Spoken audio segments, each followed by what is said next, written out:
We have a little over an hour to unpack some of the issues, and I just want to say at the outset what an honour it is to be able to moderate this discussion as one of the universities with regards to initial teacher education, because in particular for both Catholic universities, our foundation actually comes back to education. Two slightly different trajectories. In ACU's case, an amalgamation of the former teacher training colleges. In Notre Dame's case, a new entity, but born out of the Catholic education in Western Australia. So from the very foundation and the outset, both universities with a very, very strong commitment to teacher training and formation. So it's an honour and a privilege to be looking today at the review and the report on the quality and initial teacher education. And as Lisa has already said, we are joined with such a wonderful panel, and I hope that we will be able to unpack some of the issues. Now, the diplomat part of my background always says, if all right-thinking people think like us, it's going to be perhaps a tad boring. So I'm going to say to the panel at the outset, if there are disagreements or nuance, or somebody has a slightly different opinion or sees a trajectory that perhaps is problematic, do shout it out, because this is something I think that we can really, in a forum like this, where education and the universities come together, I think we can tease this out. Now, without further ado, I'm going to ask the chair of the review, who we're honoured to have today, Lisa, to basically, maybe for the first 5 minutes, to give us a little overview of the recommendations, the outcomes, and your overall perspective, Lisa, of having chaired the panel and the review. Over to you, Lisa. Thank you so much, Francis. And I want to start by saying what an honour and privilege it is to have been invited to participate today. It really means a lot to me, and it will mean a lot to the review's success. Particularly want to pay my full admirations to Jacinta.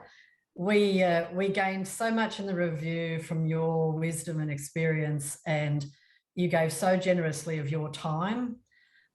We probably had more interactions with NCEC, diocese, commissions than in any other sector. And it really has made a hugely positive difference to the review. So thank you so much. Look forward to our continuing work on these issues. And I also want to give a big shout out to the other members of this panel. We drew on the research from Claire, Jennifer and Joanna and your practice big time, actually. And it certainly made a profound difference to the outcomes of the review, and I thank you. And Francis, between you and ACU, of course, you have you covered all the bases in terms of teacher education with national footprints, and your success is vital to this review's success. We did the review over 6 months. We transmitted it at the end of October, disappeared without trace till February. That's how these things go. We might have transmitted it to a former minister. But the most important thing of all that is that in one way or another, we heard from 3,000 individuals and organisations, and I thank you all for your submissions and so on. You know, you're a key audience for this review because we know that the evidence is perfectly clear that the most important factor in terms of student success is the calibre of their classroom teacher. A bit of a framing background. Early on, I thought, well, what's actually success? What counts as success? And it seemed to me that success should simply be regarded as a teacher's ability to offer a year or more's worth of learning to their students in any given year.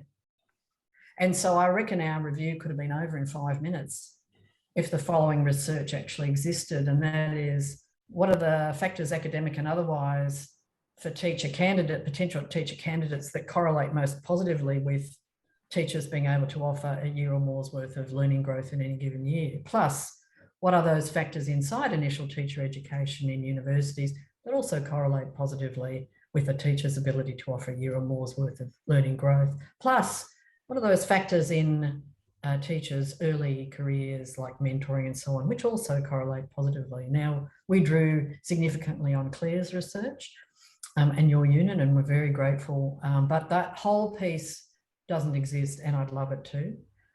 Not only that, but I've got to say to you that it was contested and by some educators, and it seemed like such a common sense approach to me that I was a bit bamboozled until Laureate Professor Jenny Gore from Newcastle explained the following framework to me, and this kind of opened my eyes, and so that's why I share it with you.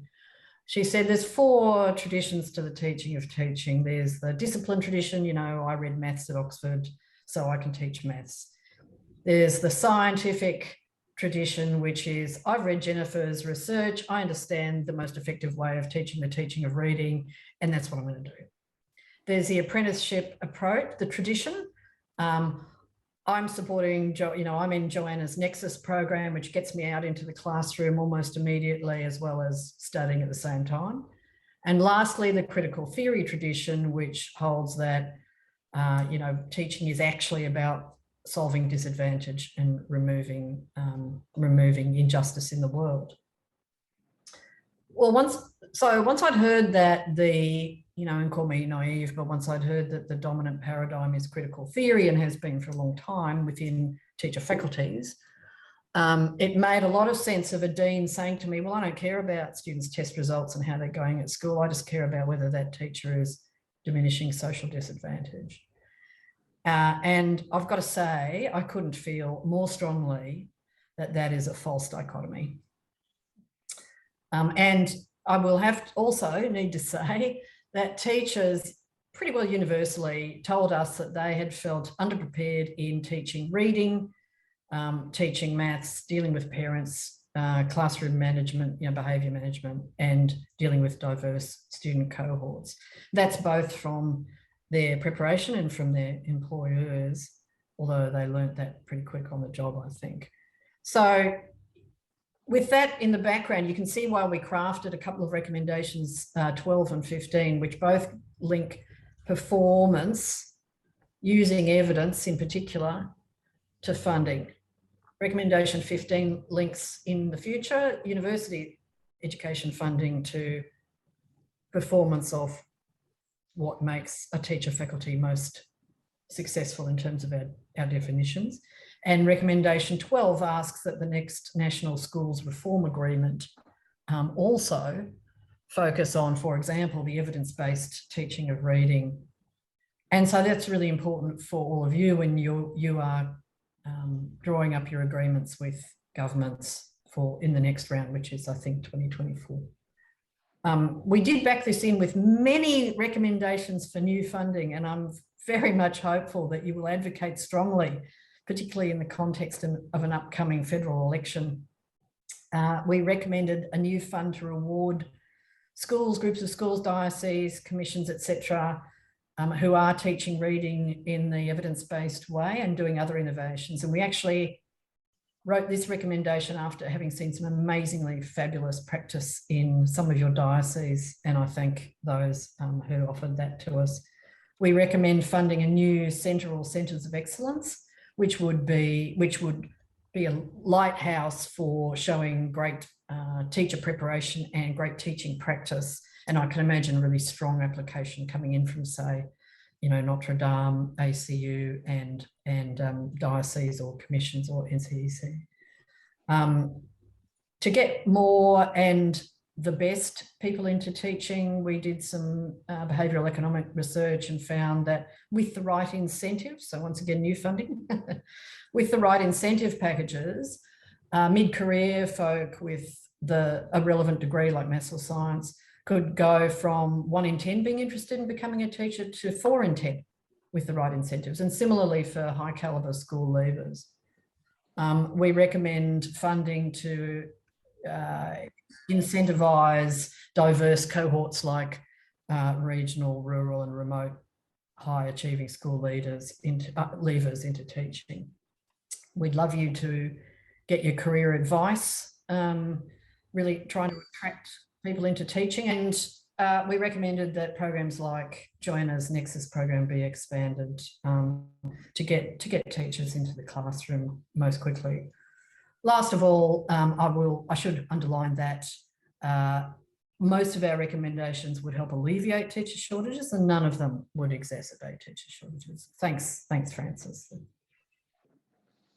Lisa, just before we move on, just asking you about shifting the dial away from critical theory, is funding the primary lever, or what would the other levers be in terms of, not just attaching conditionality to funding, but is that something that needs to take place in the space between the school and the university and perhaps more of a hybrid model, or is it simply funding would be that which would dictate that shift? Funding wouldn't need to dictate it at all. As a nation, we could make that shift tomorrow if we changed the tradition that we focus on most.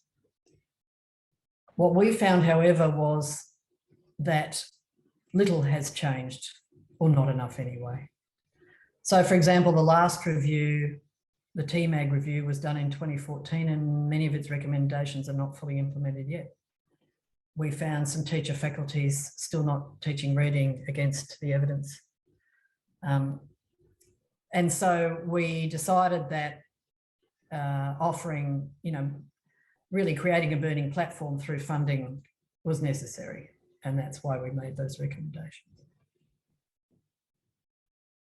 Thank you, Lisa. And Lisa, you mentioned it's the way we're going to sort of open up here, the very first area that we want to open up to the panel is around how we attract well-prepared, diverse candidates into initial teacher education and maximising the offer.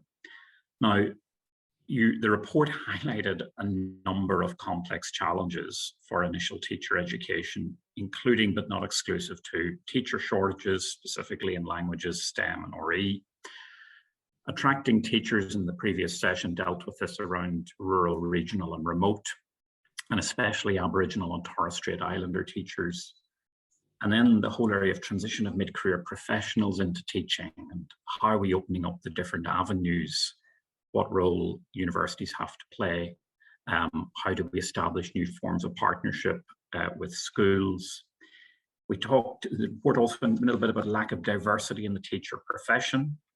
And then how do we ensure that teachers indeed are classroom ready, able to engage with parents, the various stakeholders are resilient. And then also the issue of retention.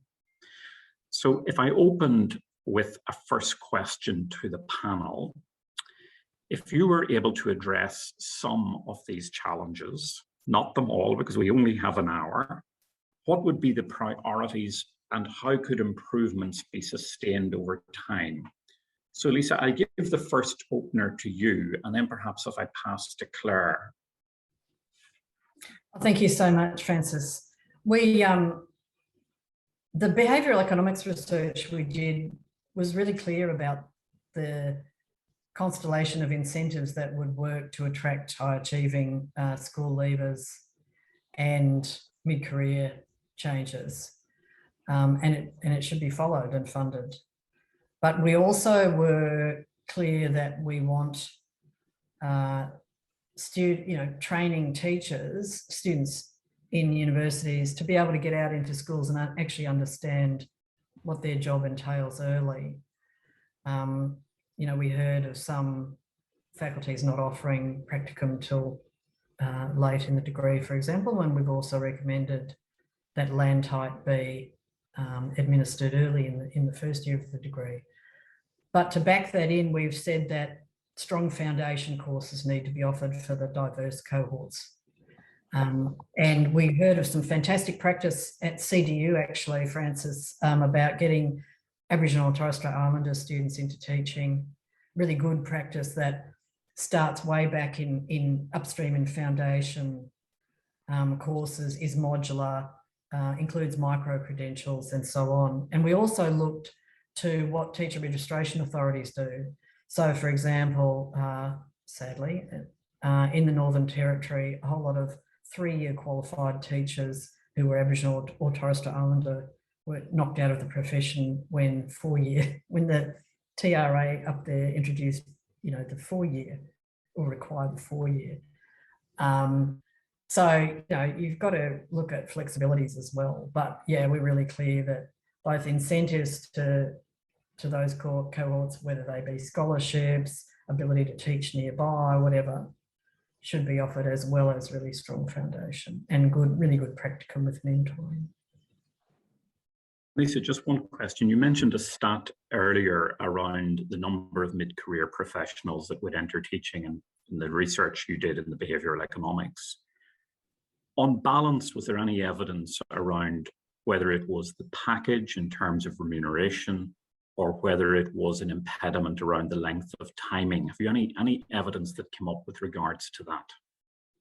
Yeah, they weren't conflated in the research, so I can't answer that technically. What I can say is that the research was very clear about the package of incentives, financial and otherwise, like not only scholarships, but being able to teach at a school nearby, for example, and also top salary, not any, initial salary was underestimated. But all the mid-careers said to us that they thought, maybe a year's of study. And yes, they did say that 2 years out of the workforce was too much. But those two pieces weren't, in a methodological sense, weren't joined, but the message was really clear. Thank you, Lisa. Claire, the same question to you around if you were able to address some of the challenges, what would be the priorities and how could improvements be sustained over time with regards to the preparation, attracting and retaining teacher students and the initial teacher education? I just want to say at the very beginning, while I understand the centrality of the teaching of reading, I can assure you that the research that has been done in several states in Australia indicates that the teaching of writing is indeed sorely undeveloped, and the teaching of assessment, teachers are poorly prepared to exercise high quality assessment in classrooms as well. So I don't want to present a negative picture, but I do say that reading had at least the friend in NAPLAN, which brought it to the attention of the profession, whereas writing people could dismiss as saying it's only one-off piece of writing done at a particular time of year in NAPLAN, and I accept that argument, but I'd say whatever you found in reading, if you look at the data on writing, it is considerably worse. So, and we look at the assessment, we know very, very little. So, but now I'll be positive and say that what I would like to see, and I think positive change can come when universities come together in strong groupings. So up to 2013, in my experience, we all lived in little silos and we all did our work separately. So what happened after that was, with the opportunity to come together, and we could just start that first one with the badges. I don't want to be slow on this, so I'd like to keep it moving if I could. That's our collective at the moment. And so what we have had over the last few years is cross-fertilisation of ideas in a research informed set of innovation, and delighted that Joanna's here with us. We have really learnt together as a group with and from one another, and with them through the research and policy. And so you're looking at, I'm going to say, a different model of the profession, also working in partnerships with schools. So having said that, if we can go to the next one, what I have learned and what would make a big difference is to establish an evidence base for teaching in this country, and specifically an evidence base about the quality of teacher preparation in this country, which we currently do not have. And we have taken that on as, dare I say it, a mission in the GTPA collective. Because we see until, and I'm not falling into the into the hole that says if we can't measure it, we can't know it, and if we can't know it, we can't talk about it. What I'm saying is we need to establish an intelligent evidence base and enter into new talk about standards as enabling inquiry. So teachers inquiring into their practices, universities inquiring into what programs are working well with what pedagogies, what practices, where are the areas for intervention. And I'm going to say in the longer term, what I'd really love to see is the data enabling teacher preparation to move from intervention, which I'm going to say we don't do much of in teacher education, to a model of prevention. What does the data tell us at the points at which we can prevent separation, prevent decline in performance, retain students through to successful completion, and then follow through into the workforce? So I'm going to say the challenge is to establish an evidence base over the life course of the teacher, right through from program beginning to end, into the profession, and then into the stages of that profession to include mentoring the beginning teacher. We put some analysis into what we've done since 2014, and without going into detail because it's impossible in a short period of time, I want to suggest that we had to take seriously the challenge of evidence and what evidence we could collect about what we could come to know about programs and qualities and standards. And I must say the profession, as represented by the teacher educators in working with the schools, was really ready to put aside, well, this is my university and my set of standards, in search for a common standard that we could accept, evidence-informed, would be a reasonable expectation of what we would see a beginning teacher be able to know and do. And I think that was a big breakthrough for all of us. And the notion that having a TPA is the beginning and end of the story, or that it will give us confidence in the quality of graduates going into Australian classrooms, falls well short of the truth. We need to have the focus that comes through the validation standard setting, cross-institutional moderation. We need to have evidence of the data that comes from those processes for both the summative purposes, how well prepared is the graduate, and for formative purposes, how can we improve our programs? What do we need to do? What's working and what's not? The digital comes in the cross-institutional moderation, because when you're talking, as already mentioned, a very large country like Australia, we need the digital platforms to help us collect, analyse, share the data and learn with and through it. And the big one for us at the moment is the longitudinal investigations. So not only just building the data on a year, that's the year, it's year on year on year to get a sense of how do we look at effectiveness and innovation in teaching so we're not subject to fads or who happens to be in control of the department in any given year. And we've now gone into the business of dashboards so that we can work with the universities to enable them to collect and use the data from their own areas. And may I continue for another minute? Francis? Yes, go ahead, Claire. Thank you. We developed on the new slide a set of, I just mentioned the digital resources under the name of EQUITE, which is shown on the next slide. So it's about de-identified samples, cross-institutional scoring, the analysis and automated reporting. And until we actually can develop teacher educators' data literacy and how to use that for informed discussions amongst colleagues in the universities, we won't really utilise those reports as effectively as we could. The EQUITE superstructure, if we could go on, or infrastructure into the next slide, this has all been part of the research to practice.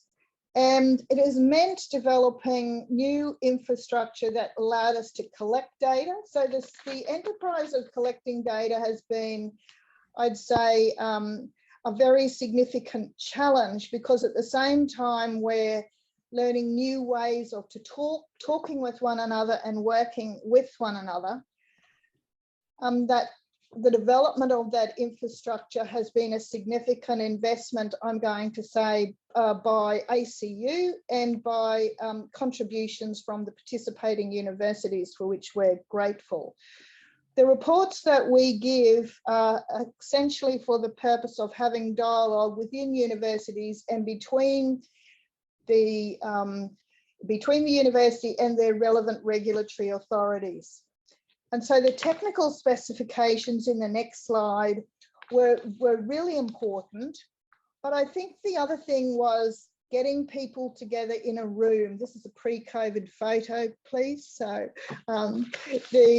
getting people together for in-person presentations, we're very much looking forward to the return of that day. But I think that the collective wisdom and the passion that came from progressing a field and taking agency for the decisions, in the sense that teacher education was not being simply driven by policy. It was being driven by the agency of teacher educators making evidence-informed decisions for their local context and their schools, and in how they worked with their teachers and how they worked with their own students in their universities or pre-service teachers. For me, the way forward is around intelligent use of evidence, collaboration, meaningful sharing of authentic pieces of material, and discussions about where students fit here, because this is not driven by the TMAG report. This was driven by putting student learning at the centre. And that's at the heart of, I think, what mobilises the profession. Thank you. Thank you. Claire, if I could ask you a supplementary, you talked about, I think it was around prevention over intervention and sort of a predictive analysis. If you zoomed in on retention, and especially in the early years of qualification, did the data, or is the data telling you anything about the likelihood of a risk of somebody not being retained in the profession, especially in those early years? And if it does, what would you do about it? I'm going to come at that in two ways. The first is we've got a paper we're finishing off at the moment, which provides evidence from a large-ish sample, a few thousand, which shows that in fact ATAR is not a useful predictor at all of successful completion. So what it does show is what you mentioned before, Lisa, as in what are the factors that correlate with successful completion. And if we could look across, what we look at is pre-service teachers or candidates do not come in all equal. So the whole notion of what are the pathways in and what is that early pattern of performance is vital. And where there's, I found this fascinating, where there's a professional experience in the first year, and in one way, it just makes sense. The mature age candidates who come in and have been out of school for a while, if they go in without some serious systematic preparation for going into a classroom in a school context, the fail rate is high. So there's a high risk of separation on an early prac. So the call for rethinking that sort of preparation is very serious. The other thing is the stereotype of we're all pre-service teachers, so we go into the same programs, I think needs attention, because it goes back to the point. This is not the cookie cutter model of the pre-service teacher. There's particular cohorts and groups that we should be well prepared for. And even the word intervention is unhelpful, because there might be some preparation for returning to study that might be critical. There's also, I think, the opportunity for thinking about the cultural and linguistic backgrounds in a more systematic way, and what that means for the fit with schools going into those placements. So if I was going to pull out a big factor that was tied to success in years 1 and 2, it's readiness for professional experience, let alone academic writing, which is a major shift, and being able to read the texts that they're required to read in discipline-oriented ways. And I don't mean discipline behaviour, I mean discipline field. Thank you, Claire. And maybe with Joanna or Jennifer, on the whole area of mid-career professionals, there's a lot of talk, and the report dealt with this, and Lisa's already touched on it, around the attractiveness of the profession. What's the drivers? What's the impediment? Any views from you on how this could be made more of an attractive transition into teaching for mid-career professionals? Jennifer, would you like to go first, or I'll go first? Thank you, Francis, and thank you, Lisa and Claire. You know, it's amazing to be here today, and to also, you know, I'm humbled by the presence of everybody here, and experts in education that you all are. I think there's some really important things about. I'll just firstly give a bit of a summary on the recommendations. It's almost a bit of an invitation to say this is time that we all have to work together, be it about attracting, about preparing and retaining. You know, there are 17 recommendations, only really 7 are about ITE. The rest are about how we all work together for the profession. And with that in mind, I think the mid-career or career changes, I'll talk through example with our Nexus program. Our Nexus program is through funded by the Commonwealth through the HAT program, along with TFA. We designed it with a particular flavour to the kind of university we are at Trobe University, a 5-campus, as our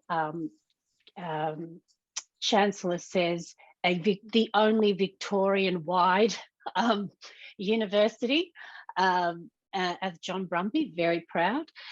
And because of that, we designed the Nexus program to really position growth in the teaching profession. So it's growing from within as opposed to shuttling in.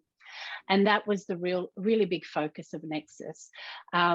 At the moment, Nexus is only for state schools. Our recommendation, Lisa, and to others, is to include other sectors, particularly Catholic, and I can see Paul here, because the opportunity for us is as really using Nexus as bringing in expert people who have been and have had you know, achievements, excellence, have all the attributes which, you know, situates good teaching, which is high communication, empathy, a real strong foundation of knowledge that underpins the need to come into a space like hard to staff schools to make a difference. But that difference is determined by who they are and what they bring to the community. So our Nexus program, we were a smaller program compared to TFA. We had currently, this is our 3rd cohort, overall 80 professionals in predominantly regional rural schools in Victoria and low SES high needs schools. 95% are still in the same location, and 87% of our teachers were in high needs areas like STEM. And the focus, however, which was, you know, how do you bring them in, how do you attract them in and keep them, is through a wraparound. The support structures around Nexus was to bring them in as education support workers, support staff, in the first instance for the first 3 months. And that embedded apprenticeship model, which was really taken up, particularly with our regional schools. They absolutely loved it. It also allowed the schools to almost exchange Nexus teachers. So in Albury-Wodonga, for example, we had a couple of schools working together, and that provided a whole range of other skills and knowledge for Nexus teachers. But the mentoring wraparound, I think, is really key. And I think that's a really big part of the recommendation. If we were to continue with accelerated programs, we need to make sure it's not just about your discipline content that makes you a good teacher. You know, as Claire noted, you know, you actually have to have the education discipline of pedagogy and curriculum design to give you the you know, the confidence to take up your own discipline knowledge in a learning environment. So the wraparound support is really, really important for any accelerated programs. I don't know if that's answered your question, Francis. Joanna, thank you for that. Joanna, if I pressed you on how long would the wraparound last for? So if I go back to Lisa outlined at the start, you know, one of the impediments is the 2 years. So if you're a mid-career professional, so if you envisage dropping it down to a year, you know, in your experience, how long do you think the wraparound? So if I were to think of the Ofsted culture in England, the Ofsted culture has passed the responsibility to the universities for the first 2 years. That's for initial teachers. Now, they don't have anything bespoke for the mid-career professionals, but what would you think would be a good balance? So I'll start by just highlighting Claire's point. This wouldn't be for everybody. So it would be particular kinds of, it would be a particular pathway in. If I take Nexus, and we've only had one round of Nexus, so we're a new program, what we've learned is then it needs to be a very different kind of program that's being delivered, and the links, the co-design with schools is really important, which then means you could in fact take 12 to 15 months to really position somebody ready to move into a fairly, you know, classroom ready teacher. But again, it really is a particular cohort, not everybody. It wouldn't suit everybody. And this is something we've learned with Nexus, where people say, oh, great, I can come in and do it quickly in 18 months. And then they come in and it's not really for them at that particular time and place. But there does need to be a kind of a modification of the program offering, which, if I can just take a little bit more time, goes to, you know, the preparation. What do you need as a ITE curriculum, which is what it is. Initial teacher education is a curriculum in itself. And it's always about evaluating, and any IT provider needs to always evaluate and go to their course advisory committees and make sure that you're engaging with your community. Are we providing what we should be providing to them? And that's something we did very strategically about 18 months ago at La Trobe, where we interviewed all our schools. We spoke to our students. Are we giving you what you want? And that real focus on what is the foundational knowledge of somebody moving through an ITE program. So, you know, you're not going to have everything at the beginning. That front ending is problematic for me, because a program is where you're going to really position the knowledge you need. But what kind of knowledge? And that's sort of the pillars that we set up was around, you know, teachers need to have a very strong understanding of the learning sciences and underpin what they design. So, you know, cognitive load theory, behavioural understanding of how someone learns, when and where, trauma-informed learning and how that impacts someone's learning opportunity, how you design impactful learning as opposed to just activities, and how all these actually position a commitment to social justice and diversity for everybody at any given time. So with a foundational kind of focus on ITE, so you can't do everything. You can't do everything and think you've cracked all the content of teaching, but you can give really strong knowledge, research, practice, knowledge, content to then position them to continue their learning process. Because once you finish, as we all know, that's your beginning, the beginning of your learning process as a teacher, not the end. Thank you, Joanna. Thank you. Jennifer, do you disagree? Definitely not. Thanks, Francis. I'll be really boring and say I'm in furious agreement with everyone who's spoken before me. And so I don't have a lot to add to that, particularly, you know, I think that the recommendations in the Quiet report were terrific.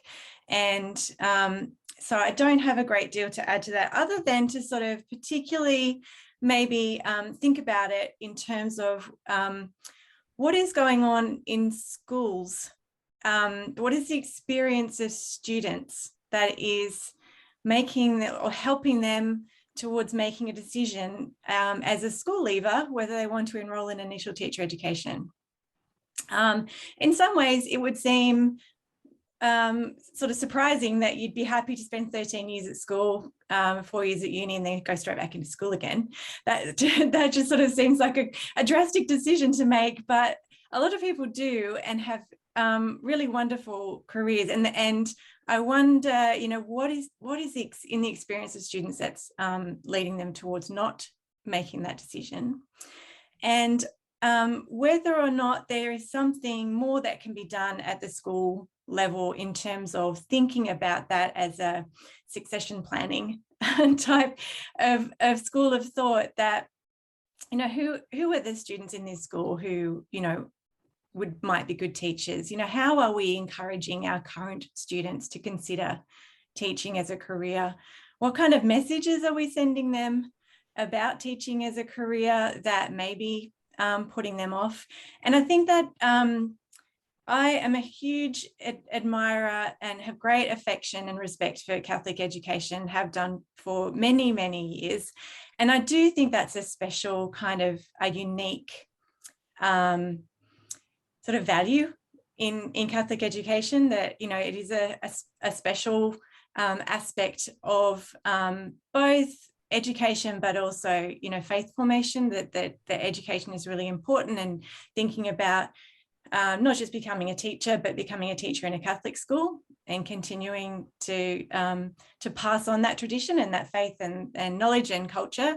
So I do think there's something that in particular that Catholic education could be doing to think about succession planning in that way, formation of new teachers and the next generation of teachers.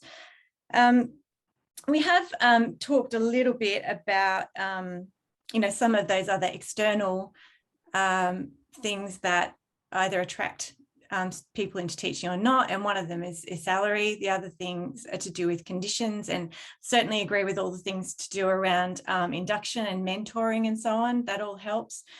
Quality of teacher preparation is something that we will come back to. One other thing that I think is would be useful is for ITE providers to work really closely with high-performing schools.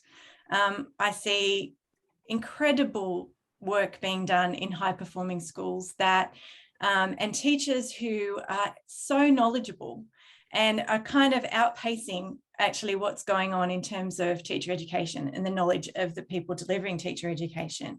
And so that I don't think that feedback loop is as effective as it might be. So yeah, I just sort of wanted to sort of focus that attention a bit on the school level in terms of I hate to use the word pipeline, even though, you know, it does tend to get thrown around a lot. It's just not an expression that I like. But in terms of, you know, encouraging that next generation of teachers. So Jennifer, you have segued us in very nicely to our next theme, which is a bit uncomfortable if you're sitting in my position. And it's around how prepared the ITE providers are actually with regards to the links to school. Some people say, and you hear it sometimes, that those doing the teacher training can be out of touch from contemporary needs in the classroom. You've begun to touch there on some of the innovations, some of the pioneering. So I'm going to signal that I'm going to open to you first to expand a little bit on that, just really to think about hybrid approaches or models that actually might contract that space between the university and the school. And then perhaps I'm going to pass to Joanna to come in after on that, just to see, you know, where's the stretch coming in? What can we do? And, you know, you have examples in Cambridge, you have examples of different teaching school alliances, different models of innovation. So if you look again at different places where they've gone from 1 or 2 routes into teacher training into 19, and ITEs have had to adjust to the new reality. And in fact, in some cases, the pyramid has become inverted. So Jennifer, set the scene for us and set the challenge. Yes, well, I guess just building on what I've already spoken about, I think that there's a really a gap between what systems and schools are looking for in terms of the preparation of graduates. And we saw that in the survey that came through as part of the Quiet report. I see that a lot in terms of when I deliver professional learning. We've had over 2,000 people enroll in a professional learning delivered by 5 from 5. Teachers don't get anything out of that. It doesn't even go towards their PD hours. So they are literally there on their own time because they feel as though there are things, really, really important things that they haven't learned. And yet at the other end of the spectrum, we have these incredibly well-informed, effective teachers who are also delivering that professional learning, and hundreds of other teachers are turning up to hear from those teachers and what they're doing. So there's clearly a gap there. There's something that's missing, and you know, there are various different sources of evidence about just areas that are lacking in terms of teacher education. I obviously am focused on reading because that's such a litmus test. It's very, the evidence on reading instruction is so clear, and there's such a big consensus around it that if it's missing, then there's really something wrong. But Claire is absolutely right about writing as well, and you can point to some other areas where that's also true. In terms of a systematic approach to, you know, I guess closing that loop and having more feedback that's coming from schools into initial teacher education. I don't have any, you know, suggestions about how to go about doing that. I do know that it's quite easy to see where the high performing schools are. And I do know that quite often they're jumping up and down and waving their arms around and saying, you know, look, we're doing this amazing work. And it's often, you know, there'll be one little acknowledgement. There might be a story in the paper or something like that. And then they just continue on doing what they're doing, which is wonderful. But how could that expertise be harnessed better? I think that, you know, we have a national assessment system that gives us some systematic data that can help to identify those schools, but there are various other ways as well.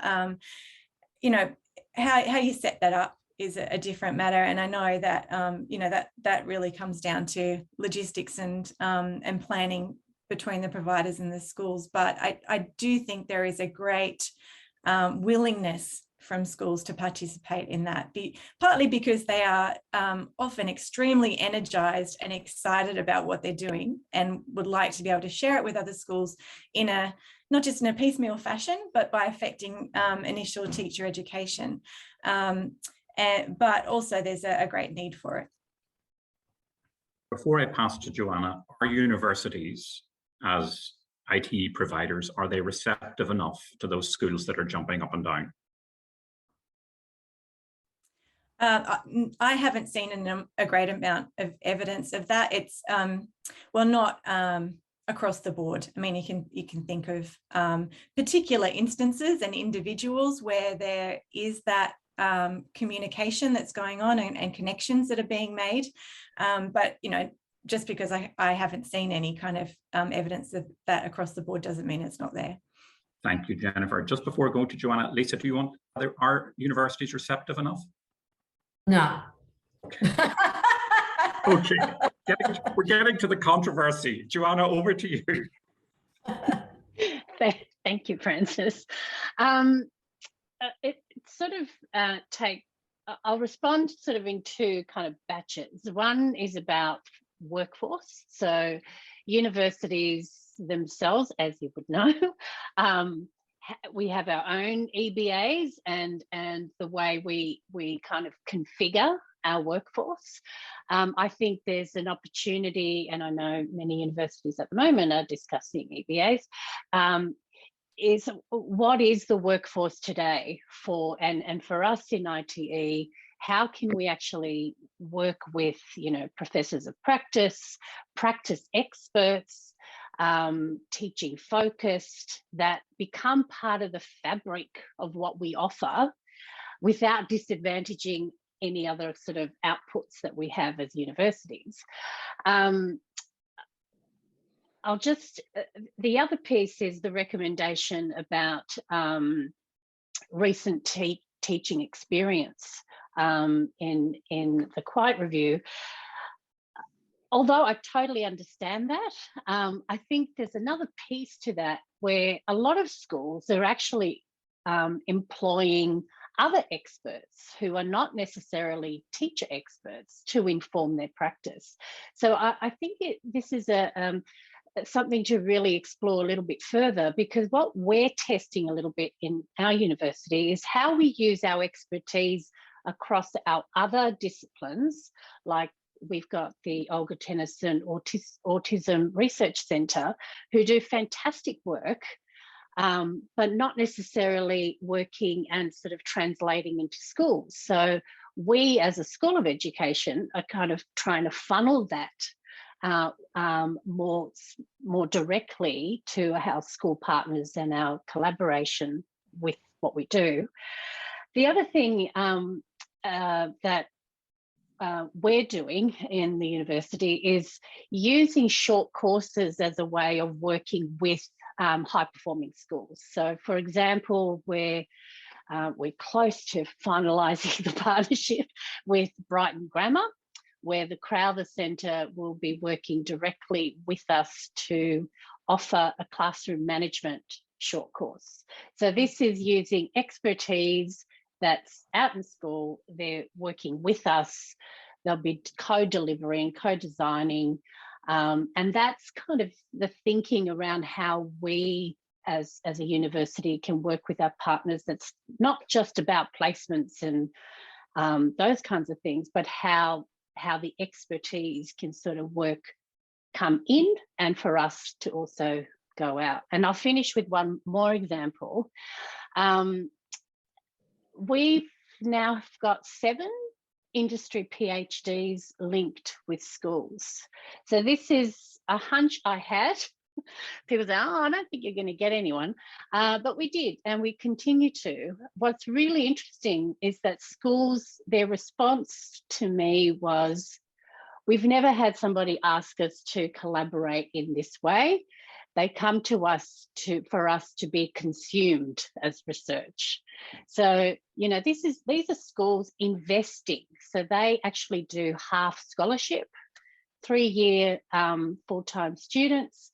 It's a co-constructed research question, and it's about impact for their school. And that's really creating all sorts of things where their PhD student, ours, work with us and with them.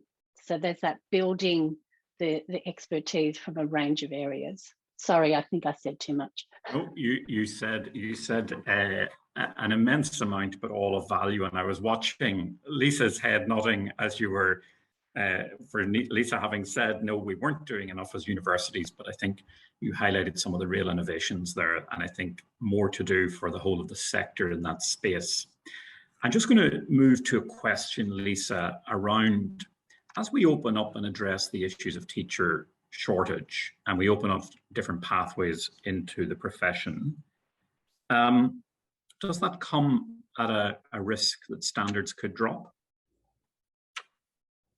Well, once again, I think this is, there's a tension that could arise that must be avoided, but is possible to avoid. You know, our research showed us that we could get more and higher caliber, not more or higher caliber people into teaching, and that's what we must do. We must get more and higher caliber. But I'm also all for looking at workforce issues which are already doing in the sector in terms of paraprofessionals and so on. And you'll note that one of our recommendations is teachers should face less work. You know, it's like raise the status of teaching. You hear that from absolutely everybody. The next one you hear from absolutely everybody is, I'm bogged in, I'm a teacher and I'm totally, or a principal, even worse, I'm totally bogged in administrivia. And I would love there to be less of that. So if, you know, if that means we need to look at the way the profession is supported through paraprofessionals or business managers or whatever, you know, I'm all for a bit of innovation industrially as well.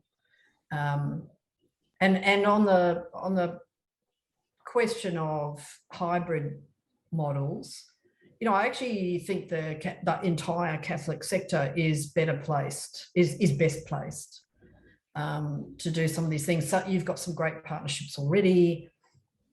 There's some fabulous innovation going on. You know, you're just really well placed, particularly with your university, Francis, and ACU, to have important and productive partnerships with schools. And Jennifer's right in saying, you know, we were told by, or pretty well every highly accomplished and lead teacher or their equivalents that we spoke to, that they would like to see a professional professor, you know, a professor of practice. They'd like to be that person. They'd like to spend a day a fortnight or a day a week in initial teacher education, in an education faculty. And if we can make more of that happen, I think that would be absolutely brilliant. We didn't go as far, and you'll note, we didn't go as far as the UK, for example, in taking funded places off universities and giving them to schools to train teachers. And we didn't think that was a model for Australia. So, you know, we didn't kind of get sucked into what was going on overseas, but it was interesting that to see that of all of the English-speaking countries, it is only the UK whose OECD results at age 15 against PISA and TIMSS have gone up. So there's something going on. Thank you, Lisa. The Michael Gove reforms, which just overhauled, and big challenge for teacher providers, initial teacher education providers in England in particular. But Lisa, you mentioned there the hybrid of Catholic education and what it offers. And I just want to maybe ask Claire a quick question here around something that Sally from NCEC was working on just before Christmas with ACU and Notre Dame around the paraprofessionals and the final year students and putting them out earlier in order to address the teacher training shortages. How would you scale that up, Claire? How would you think that could be scaled up to be effective? In terms of the term paraprofessional, I'd really be keen to find out the nature and the scope of the engagement, the relationship with the teacher, and to what extent that's site responsive or their standardized elements, because I think the efficacy of any program like that depends at least in part, on the richness of that relationship between the paraprofessional and the supervising teacher and the opportunities in the school. Otherwise, you can end up indeed with, I'm going to say, a disadvantaged position for the paraprofessional because the work is so prescribed that the opportunity for critical thinking or engagement beyond the specifications gets shut down. And they become essentially if the teacher aid to do certain things that the teacher doesn't want to spend the time on. So the first thing is, what would we want to see scaled up in the role, and how would it actually lead into the full-time teaching role? And we'd have to be pretty careful. I know I've done a few studies in schools where teachers will say the experience of a paraprofessional is so variable, even within our own school. So how is the work defined, understood, and valued? And how does it articulate to the old divide between the professional experience program and the academic program in, in the universities? And I'm sure, Lisa, you would have heard again and again and again, you know, there's the academic program in the university, and then there's prac at school. So this is just going to be a bit provocative, Francis, because you did encourage us. So I want to say here that, in fact, and I'm just waiting to see the nods here, prac is the most expensive program that a dean can face, because the money is going out the door into the schools. And it's also the thorniest issue that a dean or head of curriculum will face in trying to get academics to happily, full-time academics to happily go.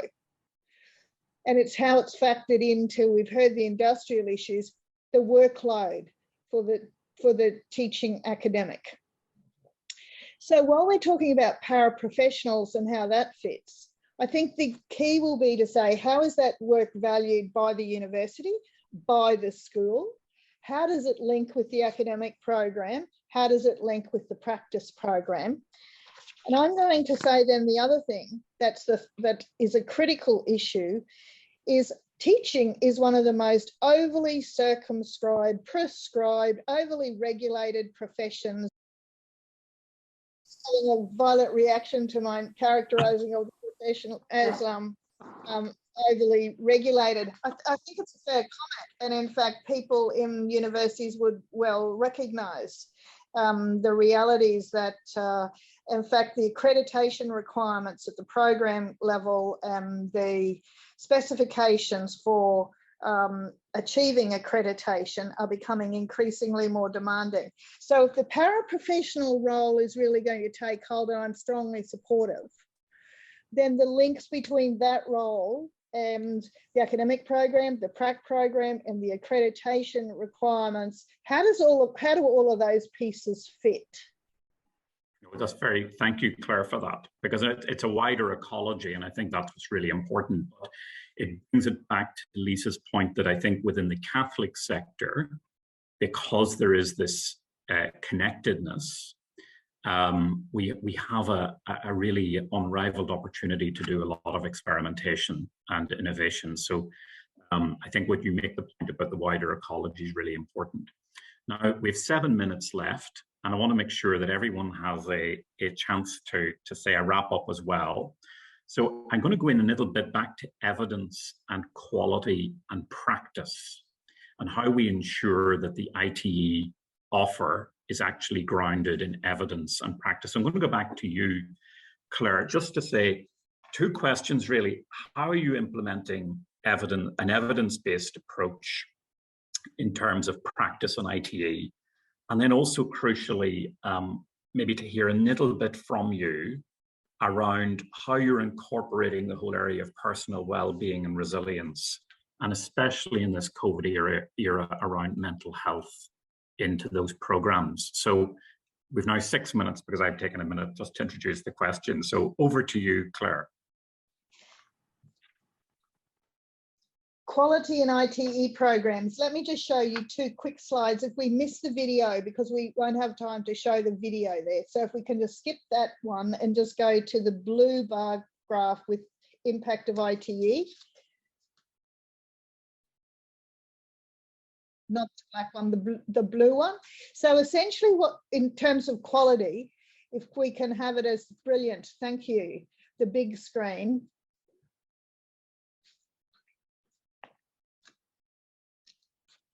What is the...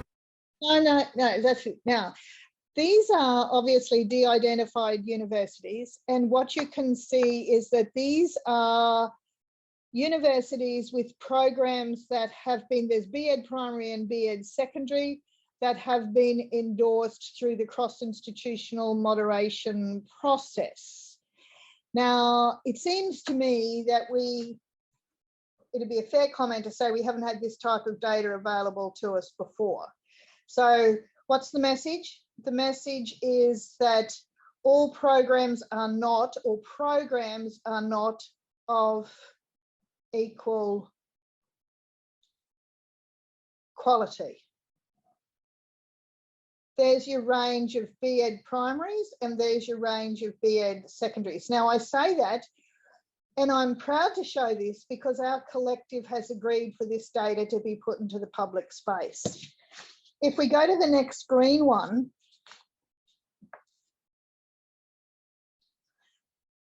postgraduate programs and across HEIs. So what we can once again see that endorsed samples, postgrads, masters.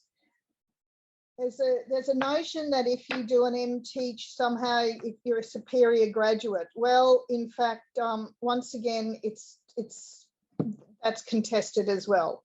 So I think we have to go back and have a look and say, if we're going to be serious about program and readiness and what counts as evidence, we have to look at, and I want to say, the life course of the teacher, lifespan of the teacher. And we need to commit as a country to building that evidence base. From beginning through to end and into the workplace with the richest of representations. And by the richest of representations, we can say, right, well, the GTPA or the TPA is just one slice in the cake. I absolutely agree with that. Because we have to find a new way to factor in, as you can imagine, the other characteristics that we value in teachers, and a way to recognise and celebrate those publicly. And one of the things that I learned from doing a study as to why choose teaching, which the QCT commissioned, is the diversity of reasons people gave for why choose teaching. And interestingly enough, I say that the males here included with far higher frequency. They chose teaching because it was a pathway through the classroom and into administration and higher paid roles. And I think that was an interesting observation. How do we recognise quality teaching in the classroom? How do we actually recognise and reward that? Will be a problem that will stay with us for some time. How do we retain quality teachers in the classroom? And how do we address, I'm going to say, this old myth of the theory-practice divide? Mental health cases and COVID, I just simply say that the dispositions of teachers and the professionalism of teachers hinges on the whole mental health and well-being of their own and how they support that in students.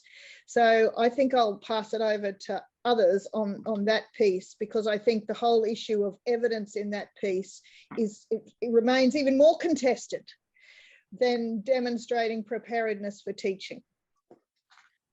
Thank you very much for that. I'm going to just quickly go to Jennifer. Jennifer, any quick comments just to sum up as we conclude the panel? Really just to say that, you know, there is no aspect of education that can be separated from the others. Every single thing in education affects something else, which affects something else, and it's this domino effect. So with that in mind, just thinking about ITE program quality, you know, I was thinking about retention. ITE program quality is definitely related to retention. If teachers feel well prepared, able to be successful and to be achieving what they want to, they're more likely to stay if they're not feeling frustrated and ill prepared.